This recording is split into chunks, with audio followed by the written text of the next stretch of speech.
All right, I think we're ready to get started.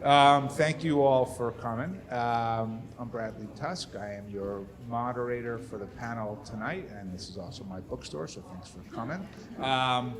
And this is a really kind of interesting event that we're having because, the first time that we thought about this notion of like corporate registration in Delaware, first I was like, I don't want to listen to hear about any of this stuff. And then I met Joseph, and the question came up, and it's really what I kind of want to dig into tonight is, can you disrupt Delaware? Does Delaware do a good job on behalf of all the corporations that are registered there? And if not, what should be done? And in many ways, is Delaware the same as every other entrenched interest that gets dislodged by tech startups, right? And so that's been a question that we've sort of found really fascinating over the last year now, you say? Working on it? Yeah. So, all right, so I'm just going to quickly introduce the panelists, and we're going to get going. So, Joseph is the founder and CEO of the Catawba Economic Digital Zone. I'm going to ask him when he starts to just tell the story because it's kind of a crazy story, but it's pretty fascinating. Catharine Dockery is a friend and colleague of mine. She runs one of the most interesting venture funds anywhere. It's called Vice Ventures, so they basically just invest in bad shit all the time. And all of her companies are definitionally regulated in some sort of strict way, and so kind of want to see how she thinks about sort of the interplay of that. And then Dan Hemel is a professor at NYU Law School, focuses on tax and really understands kind of the corporate structure, and I think just having had him on my podcast before, thinks in a very innovative, free way. So if you're not going to get this automatic, like, no, we have to do everything the way that we do it now, the law says this, right? So that's my expectation from our conversation. So anyway, all right, Joseph, let me kick it off with you, which is, so Delaware is where everyone goes to register if you can register in the United States, right? You decide, let's create a different type of registration for Web3 companies using the sovereignty of a Native American tribe to do so, right?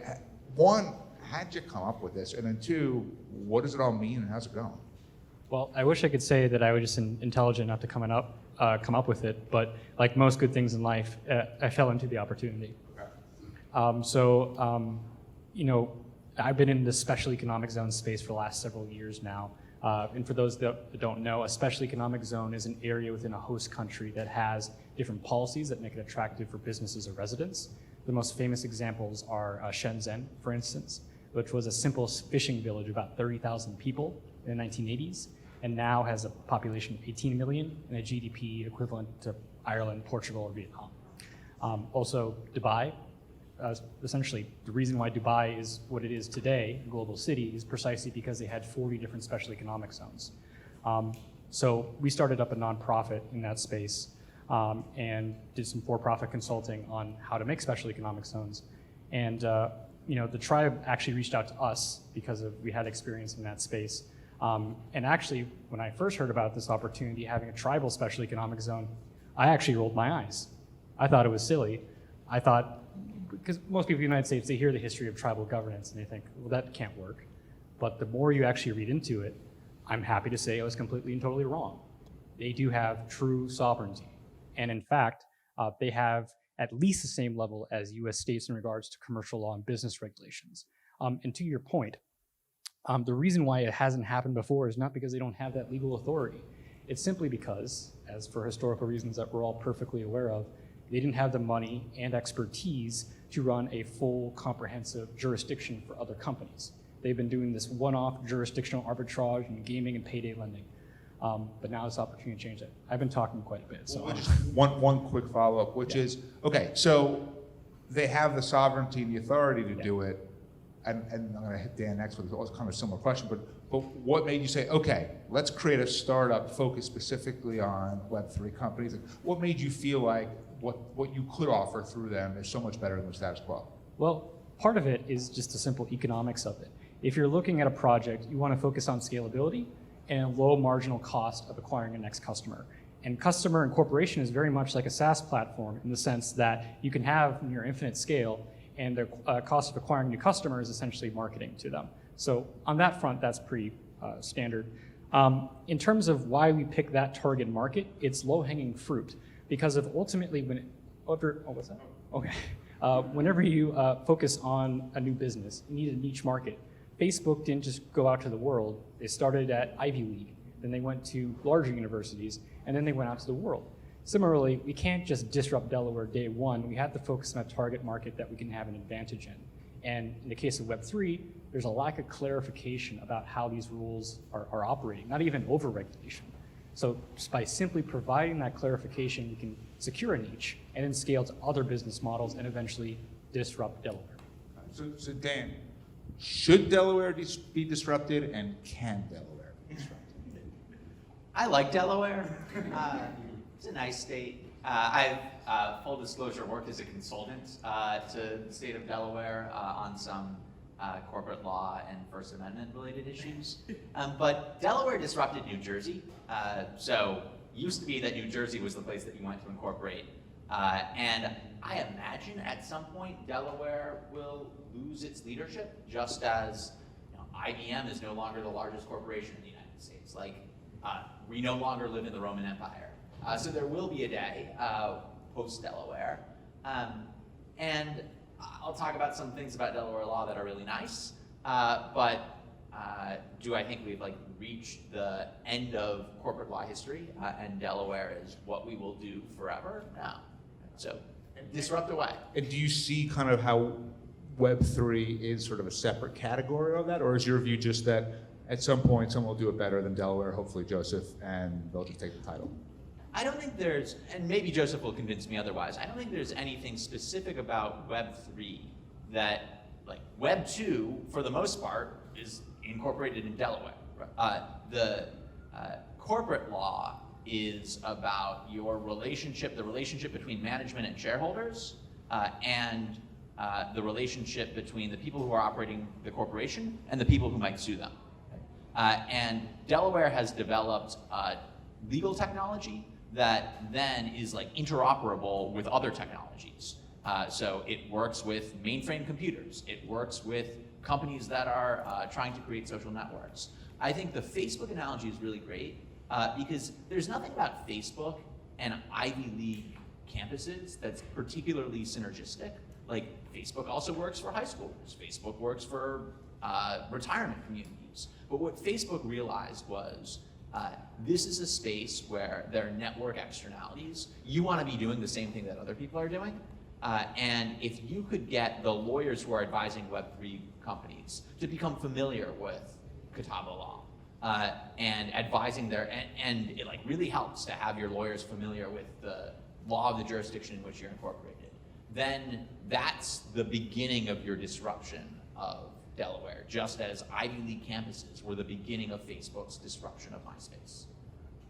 So Catherine, your companies all do, as we just discussed, bad stuff, right? So nicotine, and I'm an investor, so I support all the bad stuff that they're doing. But sex tech, gambling, drugs, Fun. Yeah, fun, right. So if I were you and thinking about, okay, what's the best positioning for your companies? One argument would be, let's do the most conventional registration possible because we have enough problems as it is, so let's just sort of keep our head down. Or the other one would be, you know what, if we were registered in a place where the rules were different, our lives would be a lot easier, and let's take advantage of that. So how do you see it? I see it as way more complex than I can really give sound advice to. So my number one recommendation for founders asking this question is always to go to a very well-respected attorney. Find the youngest partner at the firm, someone that is within price range. That's a fantastic person to ask these exact questions to. Do you have a gut, though, based on just sort of your experience with the companies? I would say whatever protects the companies the most, just because vice companies, they have a lot more regulation risk and PR risk and a lot of issues. So I think whatever protects the company, the founder, the board members the most, I think it's the best legal decision for them. So Joseph, make the case against Delaware. Why is Delaware bad? Well, I mean, it's not bad. There's a reason why they're a monopoly. But whenever every startup is goal to be a monopoly, our goal is to take advantage of some of the things that they can improve on, but structurally they cannot. Just like IBM was overthrown by others in the space, likewise Delaware can't be nimble enough. And that's really the core element, structural. Delaware, despite being a small state, has large special interests that have existed for hundreds of years. They have large legislatures that don't meet that frequently. And the regulatory bodies have had established momentum that's built up over time. And specifically for startups, you're in the business of creative destruction. And that means by its very nature, you're going to be doing things that haven't been done before. And as a consequence, while it's absolutely necessary to have established rules that have existed for time immemorial, and I'll get to that point in a little bit, you also need to have a regulatory body that's able to act nimbly to see where things are going and to provide clarification on these rules and regulations, which can then reduce the legal load that those startups already have, essentially lowering the barrier to entry. So what we do is, because of it is a nimble special economic zone that's governed by, am I going too long? No. Okay. It's a nimble special economic zone that has a profit motive, as well as a nimble 5-person commission of Catawbans that are regulating it. They're able to meet every 2 weeks and issue new regulations, just like we did about DAOs recently. But at the same time, and this is to your point about stability and knowledge of attorneys, our commercial code. Every single attorney needs to know these documents that are in our commercial code in order to pass the bar, or are already established all across the United States. They consist of uniform commercial codes, which all US states have, as well as template laws by the American Bar Association, as well as a text by the American Legal Institute called the Restatements of Common Law, which are essentially the aggregate of all common law rulings across the world, but specifically the United States, which are condensed into black letter rulings. And basically, if you're an attorney, you better read these books or have them on your bookshelf in order to be a practicing attorney. So we have that legibility that attorneys need in order to be part of our ecosystem, while at the same time having the nimbleness in order to go through new industries. So Dan, let's put you, I'm going to give you a magic wand, right? And you can sort of just come up with whatever the best system is for corporate registration and incorporation in the country. You can accept practices that we currently have, you can reject them, and effectively I'm having you give Joseph free advice through this question, but what would you do? I think I'd emulate what Delaware has been most successful in doing, which Delaware is plenty nimble, not because it's changing its laws, but because it has a chancery court that is constantly updating the law through common law precedent. So to give you an example, Delaware law doesn't address the question of a director or officer's obligation not to sexually harass employees at the firm. They didn't think of that. Case comes along a few weeks ago where shareholders of McDonald's sued former officers of McDonald's for committing sexual harassment and said, you owe, you violated Title VII. You owe money to the people who you sexually harass. But you also essentially took resources away from the company. You made McDonald's less valuable in order to advance your own interests. That's a violation of the duty of loyalty. And without any meeting of the legislature, the Delaware Chancery Court issued a pretty smart opinion. I think this partly because I was cited in it, but that said, yeah, that's a violation of the duty of loyalty. From now on, Delaware corporations, if you are an officer and you sexually harass an employee, you're liable not only to that employee, but to the shareholders as well. So Delaware's hack is really good courts. Courts that are able to update the law essentially after the fact, right? To make a decision about a case. The facts of the case have already happened, and then that's the law going forward. So my suggestion to you would be figure out how to get courts that are as good as Delaware's courts.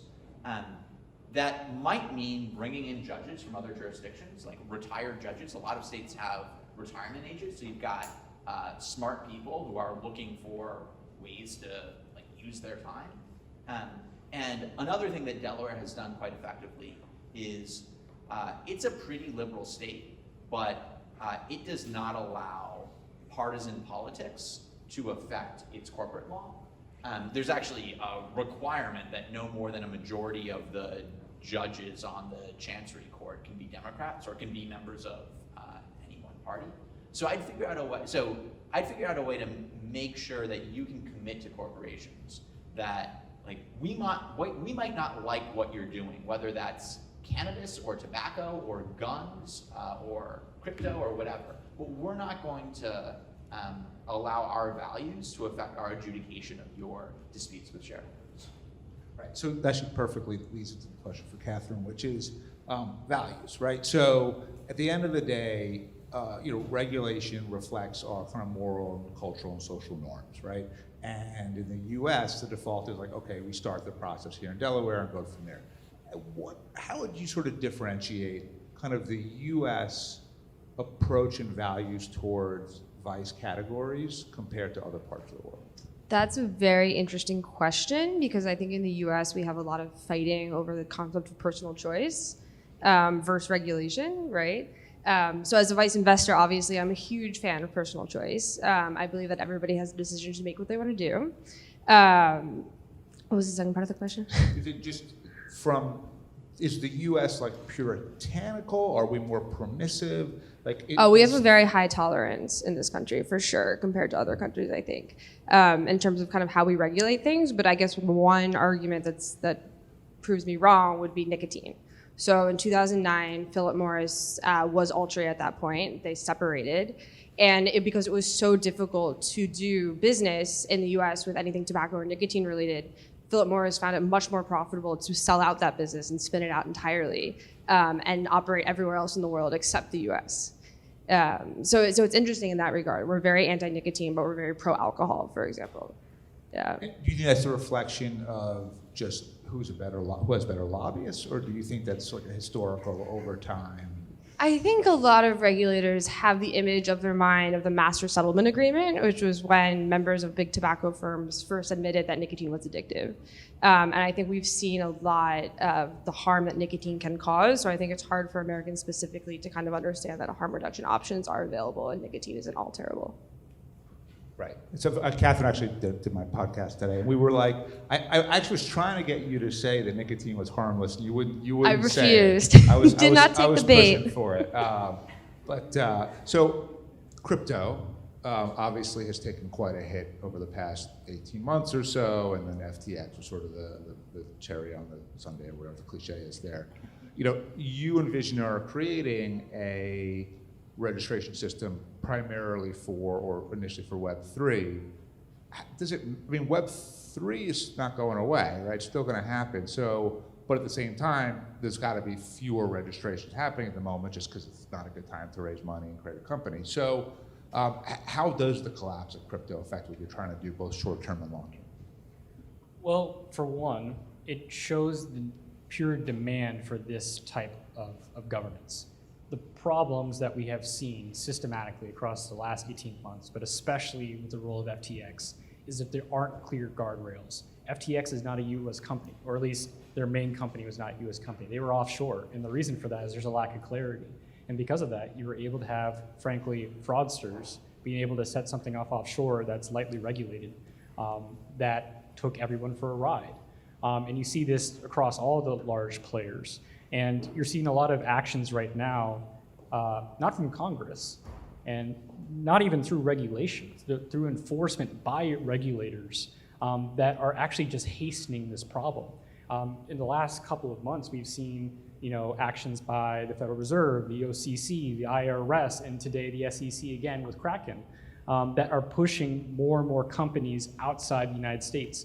Not only does this remove the United States from a growing industry, it also makes these companies more dangerous. So there's kind of a cliche in a bear market, especially in the crypto market, this is the time to build. Right now, what we need to do is have foundations. In order to have a foundation, you need to have law, because that's the ultimate foundation that allows all markets to thrive. So I know this is kind of like something that you say to a VC, but yes, this is actually the best time for us.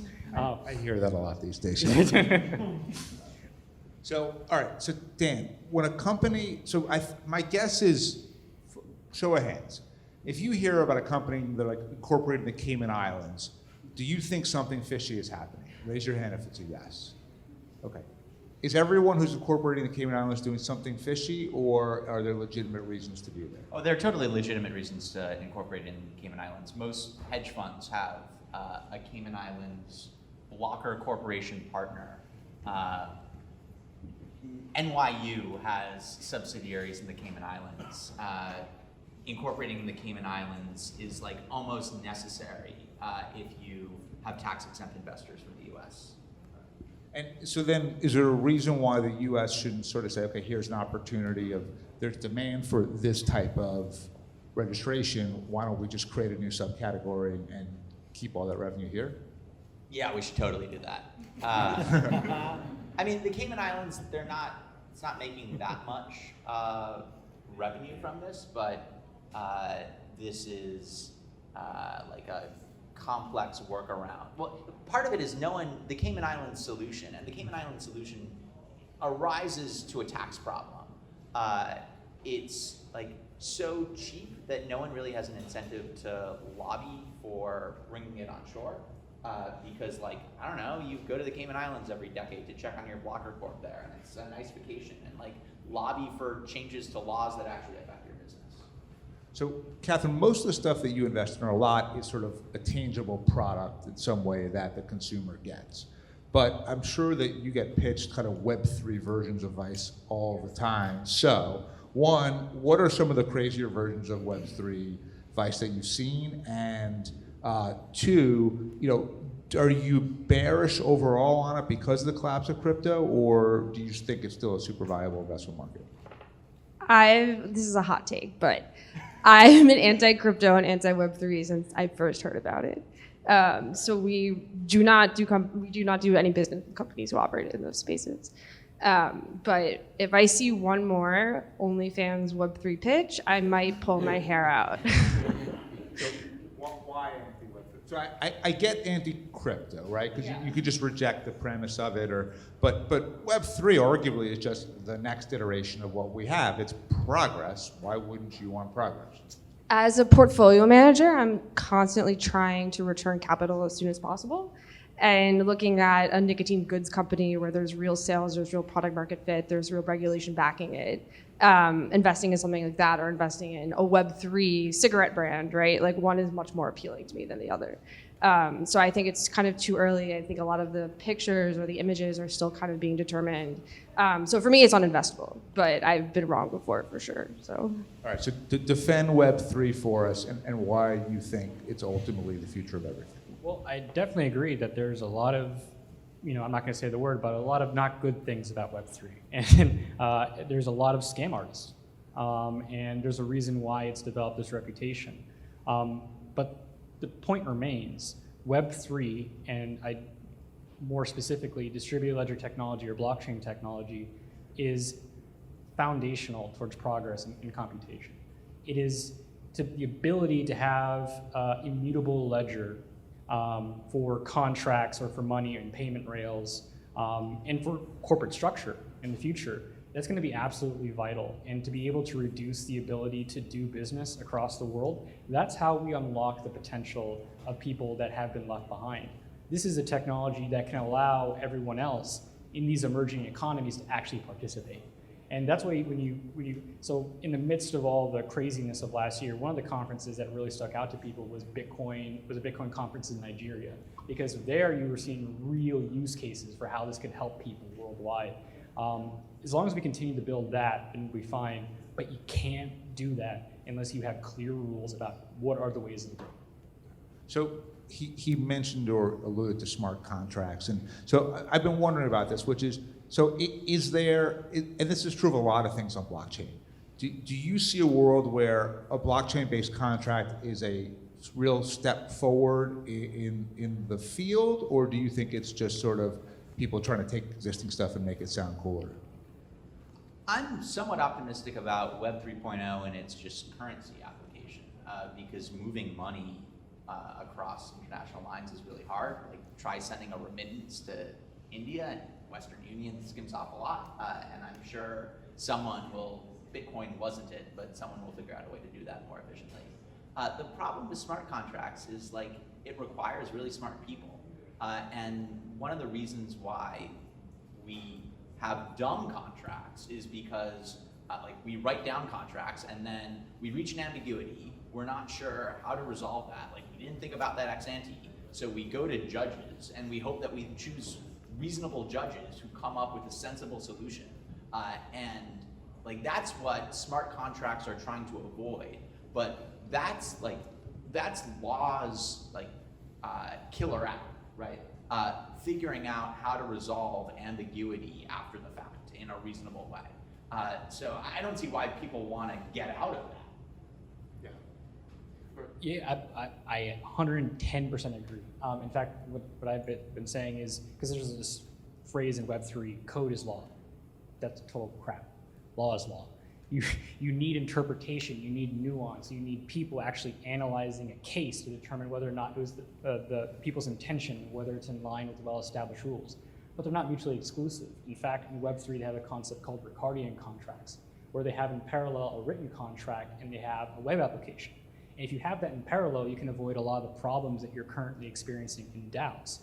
Because there's a lot of DAOs that if you use the computer code in a certain way, even though it wasn't the way it was intended, hackers have been saying that the gains that they get from the hack is actually, their right to have what they call a white hat hacker. And that's under the presumption that code is law.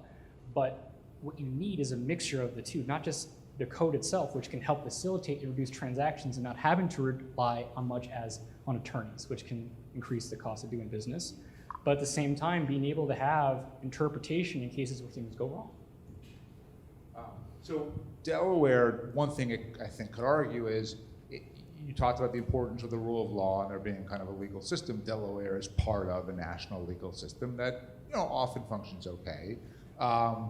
What do you got? I mean, you're a one tribe, so how does that same thing get produced, at CDZ?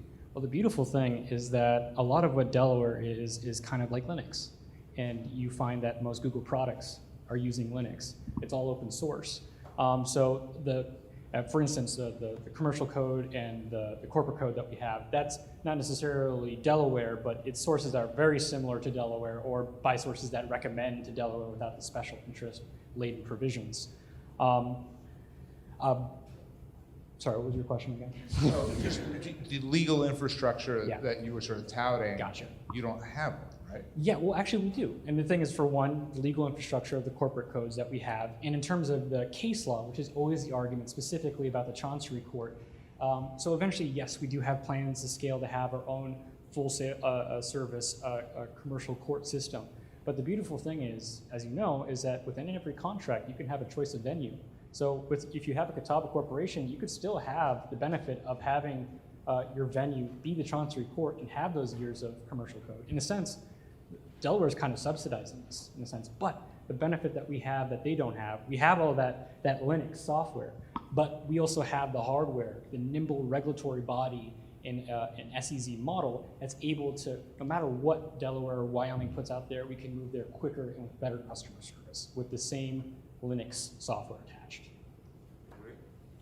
Well, so you can't just opt into the Delaware Chancery Court, right? If you're in Delaware, you get it. You can opt into New York courts if your amount in controversy is $1 million or more, right? Regardless of where you are in the world. I think you're right that there's nothing particularly magical about Delaware's laws. Other states have just copied Delaware's laws. What they haven't figured out how to do is to copy Delaware's courts. I think in Delaware, what is unique about Delaware is the big special interest is they make 20% of their state revenue from corporate filing fees, right? So like being a good site for corporations, that is their special interest. And that means that I'm pretty confident that the next Attorney General of Delaware is not going to get elected by saying, I'm going to go after all the conservative corporations in the state. Because even though people are pretty liberal, they'd be like, no, you're like killing our cash cow if you do that. So the challenge for you is like to convince me that the Catawba elders, or whoever the governing body in the Catawba Nation is as committed to being a welcoming jurisdiction as Delaware is. Well, to that point, 20% of the revenue may come from company incorporation in Delaware. For the zone, it's 100%. That is not just the special interest, it's the only interest of the zone. And that's specifically why the World Bank and others, when they look at special economic zones, having a for-profit model specifically that's focused on the specific industry initially is what's recommended. And the response to that would be, I don't know whether I want an electorate of 3,000 or like 300,000 if I want stable corporate law, because in Delaware, I'm confident that they're not just going to go after corporations that they don't like.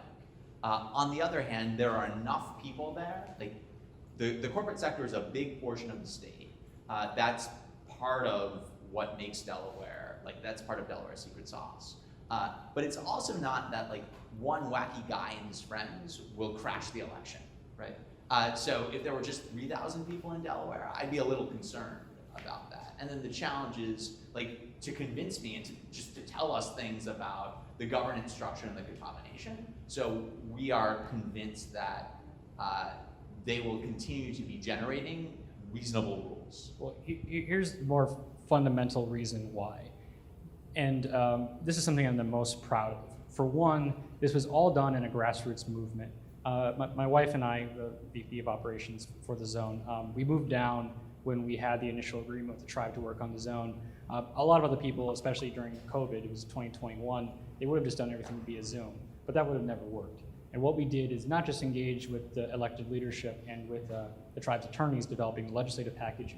We went to Golden Corral multiple times a week, sat down with people with written materials and explained step by step why this is beneficial to them. And on top of it, we structured the project financially and in terms of governance controls where they were firmly in the lead. They are the majority owners and their stock is non-dilutable. They also have majority governance control over the for-profit management company and the regulatory body. They completely control, it's only Catawbans. And we have to report to their legislature twice a year, as well as 4 times a year to their elected leadership. So the main reason why they went, is just slip, sort of to remove it or to take provisions against it is that it's theirs. It's 100% theirs. It is a way for them to generate economic revenue. There is also provisions in there that have investor protections that grandfathers you in, but the main element is making sure that incentives are aligned from top to bottom. All right, before I open it up to the audience, I'm going to ask Catherine a totally off-topic question that I think probably everyone's still interested in hearing, which is, all right, what are the coolest things happening in Vice right now? Like, what are the trends of bad shit that we're going to be doing that you know about, but the audience does not? So we recently made an investment that I'm personally obsessed with. It is the first vaporizer that has no combustion element. So it's the first vaporizer that technically doesn't cause cancer. And if this ends up working out and the tech is useful, it could save millions of lives across the world. So that's definitely what we're spending a lot of our energy working on right now.